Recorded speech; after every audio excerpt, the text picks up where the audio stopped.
Welcome, foolish mortals. I thought for today's video I would talk about a review for The Mandalorian Season 2, Episode 1, The Marshal. This episode was wonderful. I have really enjoyed most episodes of The Mandalorian. There was a couple filler-ish episodes in Season 1, but hopefully this season, with as much as they seem to be adding, we're not going to get as much filler. This episode pretty much picks up right where the last episode ended. We have the Mandalorian is on a quest to return the child to his people. He does not know who they are, so he's now in search of other Mandalorians who may know Force users who can help him locate the child's family. This takes him to a very interesting urban city where he goes to some Gamorrean fights. The city has all kinds of like graffiti on the walls and stuff. I can't wait for somebody who has more time than I do to sit through and frame by frame look at the graffiti that's on those walls and see what's all in it. I could swear I saw a General Grievous. I thought there was maybe a 3PO, possibly a snowtrooper. I'm not sure. But being only 5 years after the Empire, it's hard to tell what all the graffiti was. So he meets up with a kind of a fight coordinator, and chaos ensues as usual with the Mando. And he fights his way through. The fight promoter is voiced by John Leguizamo, who was, of course, in Spawn and in Tuan Fu. Thanks for all the memories. I think that was it. Maybe that was Priscilla, Queen of the Desert. One of those two he was in. He's a great actor. He really fit the role pretty well. I like they're using a lot of comedians for the roles. Comedians are well underrepresented in the work they can actually do. They get typecast a lot. But once he gets the information from him, he sets off to Tatooine. So be fairly spoiler-free. So it probably won't be as long as most people would like. Just generalizations. Where he meets up with a man who wears Mandalorian armor, but it's armor he procured.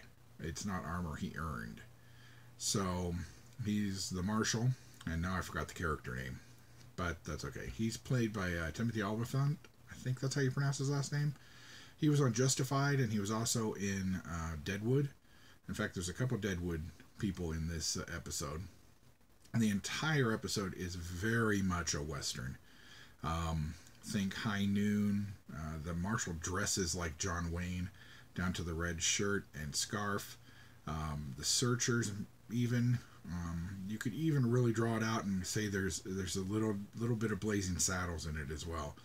But it's really High Plains Drifter, the Searchers. He needs to get this armor because this guy has no information on how to help him. But the town has a problem. The town has something that's attacking it on a regular basis. So Mando, decides to help them defeat the creature attacking them. But in order to do that, they need to rely on the help of the Tuscan Raiders. This is where the episode gets really good. And it may be slightly spoilery saying these things, but I really, really like seeing more of the Tuscan Raiders and their culture. In episode 4, they were basically just, barbarians or raiders or whatever you wanted to call them that would come in, kill your family, take your stuff. Even in episode 2, there's a little bit of that. Episode 1, of course, they're just shooting at pod racers for the fun of it. But as we've seen in The Mandalorian, if you take the time to actually talk to them and learn what they want, you find that it's a very much deeper culture. They're very upset that the other beings on the planet are stealing all their water. They don't like being encroached upon. They're obviously stand-ins for the First Peoples of the Americas. So the Western tone really pulls out. This is where the Searcher stuff comes in, where you're really forced to deal with the natives of the area in order to get what you want accomplished.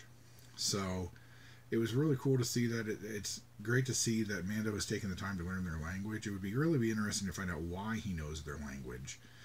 If he was on Tatooine for some reason, because we really haven't seen, unlike Jawas, we haven't seen Tuscan Raiders anywhere but Tatooine. So I'm not sure if they're there. Excuse me. I know in old EU there was a Tuscan Jedi. So they do have Force abilities, or at least can have, as with all living things, depending on your midichlorian count. But that was one of my favorite parts of the episode, was having to force to be working together to accomplish the goal. The effects, of course, were always as wonderful. Jon Favreau directed this. Talking about the Western at the very end, there's several shots that are just right out of John Ford's playbook. Wide vistas, the setting suns. And there is a reveal at the end of the episode, which I'm not going to talk about now. I'm going to give everybody, a few days, and then maybe do a spoiler thing. But everybody pretty much knows what it is by now, I would think. So I did watch the episode a couple times. I really did enjoy it. I'm looking forward to the next episode. There were a couple lingering questions in this episode, but nothing that was so huge that, it could be a complete standalone episode in its own, and then get back to the main plot in the next episode. So, again, a 5 out of 5, wonderful episode. Everybody was great in it. The child is cute as always. Doesn't have a lot to do in this episode, which is okay, because it doesn't need to always be about the child. No matter what Hasbro thinks, it's about the Mandalorian and the journey, and it's not just the child show. So that's all I had. Thanks for listening. Please subscribe and like if you would, and we'll catch you with the next episode and next review. Thanks.